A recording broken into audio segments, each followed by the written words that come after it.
জয় শ্রীকৃষ্ণ, রাধে রাধে। নমস্কার বন্ধুরা, সনাতনী পম্পা ইউটিউব চ্যানেলে আপনাদের সকলকে জানাই স্বাগত। আশা করি আপনারা সকলেই ঈশ্বরের কৃপায় ভালো আছেন, সুস্থ আছেন। বন্ধুরা, আগামী 18ই সেপ্টেম্বর 2024 বুধবার ভাদ্র পূর্ণিমার দিন সংঘটিত হবে এবছরের দ্বিতীয় চন্দ্রগ্রহণ। তাই বন্ধুরা, অবশ্যই প্রত্যেকের জেনে রাখা প্রয়োজন যে এই চন্দ্রগ্রহণের নির্খণ্ড ও সময়সূচি, এবং জেনে রাখুন যে এই চন্দ্রগ্রহণ কোথায় কখন দেখা যাবে। এছাড়াও আমি আপনাদেরকে জানিয়ে দেব এই পূর্ণিমা তিথির মহাযোগে চন্দ্রগ্রহণের দিন ভুলেও এই কাজগুলি করবেন না।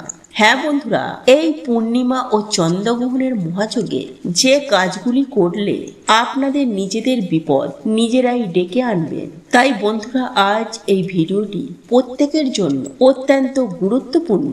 বন্ধুরা, আপনারা প্রত্যেকেই জানি যে কোনো চন্দ্রগ্রহণ বা সূর্যগ্রহণ কখনোই সেটা শুভ ঘটনা নয়। বন্ধুরা, চাঁদ যেমন পৃথিবীকে কেন্দ্র করে ঘোরে, ঠিক তেমনই আমাদের পৃথিবীও সূর্যকে কেন্দ্র করেই ঘুরছে। এইভাবেই চাঁদ, সূর্য, পৃথিবী ঘুরতে ঘুরতে যখন এক সরল রেখায় আসে, তখন এই সরল রেখায় পৃথিবী, চাঁদ ও সূর্যের মধ্যে আসে। তখন পৃথিবীর ছায়ার জন্য চাঁদে সূর্যের আলো পৌঁছায় না, ফলে চাঁদকে তখন কিছু সময়ের জন্য দেখা যায় না, যাকে চন্দ্রগ্রহণ বলা হয়ে থাকে। বন্ধুরা, এই 2024 সালে এবছরের দ্বিতীয় চন্দ্রগ্রহণ। বন্ধুরা, ভারতীয় সময় অনুযায়ী এই চন্দ্রগ্রহণ শুরু হবে 18ই সেপ্টেম্বর বুধবার সকাল 6:12 থেকে, যা শেষ হবে সকাল 10:17। বন্ধুরা, যদিও এই গ্রহণের সূতক ভারতে মানা হবে না, তবে ধর্মীয় বিশ্বাস অনুসারে এই চন্দ্রগ্রহণের সময় বেশ কিছু জিনিসের প্রতি যত্ন নেওয়া দরকার। বন্ধুরা, এই চন্দ্রগ্রহণ আংশিক চন্দ্রগ্রহণ হবে, যা শুধুমাত্র ভারতে আসাম ও অরুণাচল প্রদেশে কিছু সময়ের জন্য দেখা যাবে। এছাড়াও আমেরিকা, উত্তর ইউরোপ, পূর্ব এশিয়া, অস্ট্রেলিয়া এবং প্রশান্ত মহাসাগর অঞ্চলে এই চন্দ্রগ্রহণ দেখা যাবে। তাহলে বন্ধুরা, আপনারা নিশ্চয়ই বুঝতেই পারছেন আগামী 18ই সেপ্টেম্বর 2024 বুধবার আর কয়েকটা দিন পরেই এই বছরের দ্বিতীয় চন্দ্রগ্রহণ পূর্ণিমা মহাযোগে চন্দ্রগ্রহণ শুরু হবে। বন্ধুরা, জ্যোতিষ শাস্ত্রদের মতে এটি একটি আংশিক চন্দ্রগ্রহণ বলেই মনে করা হয়।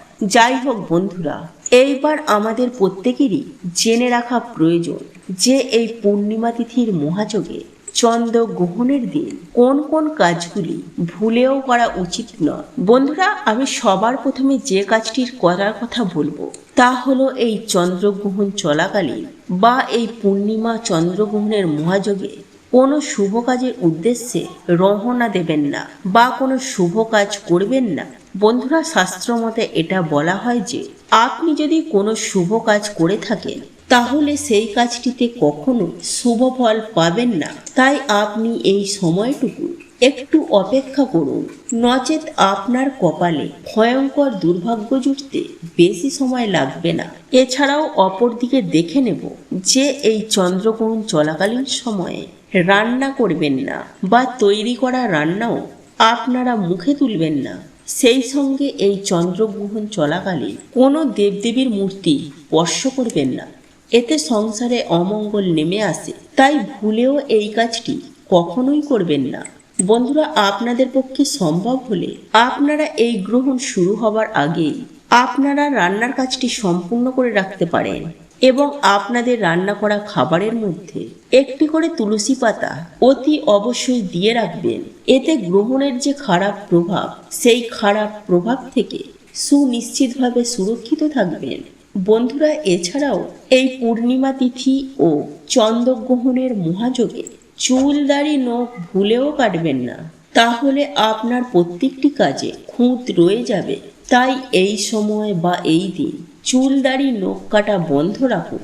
এছাড়াও বন্ধুরা, অপরদিকে দেখে নেব যে এই পূর্ণিমা তিথি ও চন্দ্রগ্রহণের মহাযোগে আপনারা ভুল করেও তুলসী গাছ স্পর্শ করবেন না।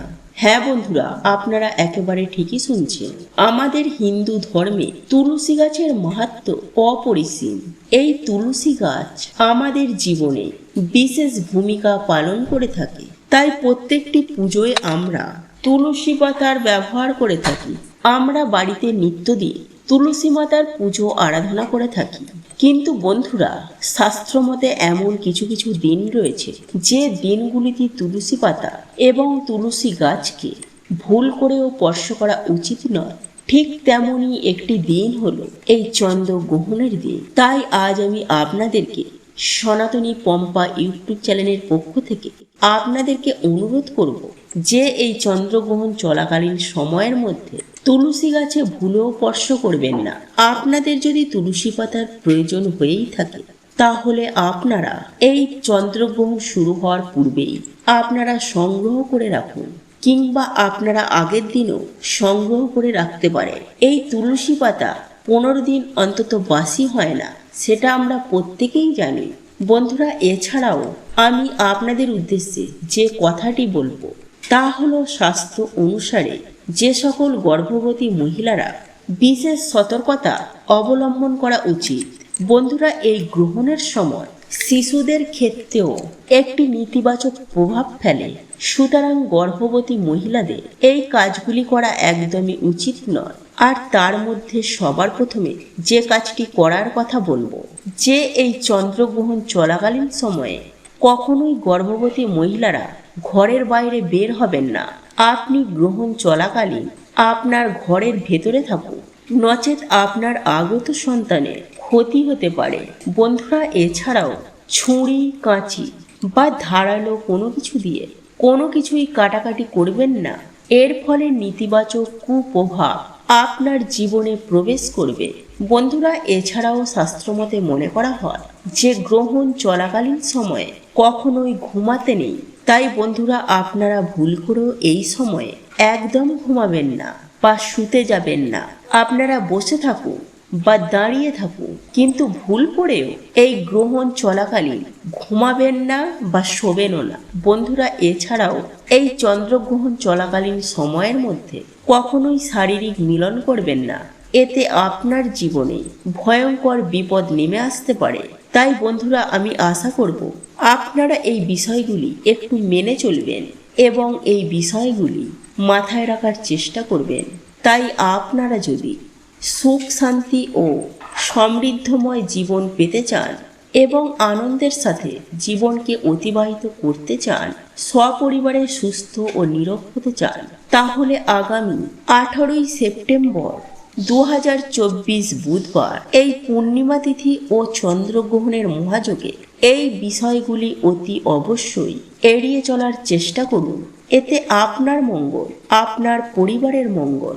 বন্ধুরা, আজকের এই ভিডিওটি যদি আপনাদের পছন্দ হয়ে থাকে তাহলে ভিডিওটি লাইক করুন, কমেন্ট করুন এবং বন্ধুদের সাথে শেয়ার অবশ্যই করুন।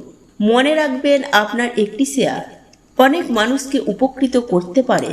আপনি যদি সনাতনী পম্পা ইউটিউব চ্যানেলে এখনো পর্যন্ত নতুন হয়ে থাকেন তাহলে চ্যানেলটি অবশ্যই সাবস্ক্রাইব করবেন এবং পাশে থাকা নোটিফিকেশন বেল আইকনটি ক্লিক করবেন। এইরূপ নিত্য নতুন ভিডিও সবার আগে দেখার জন্য ঈশ্বর আপনার মঙ্গল করুন। আপনি সুস্থ থাকুন, ভালো থাকুন।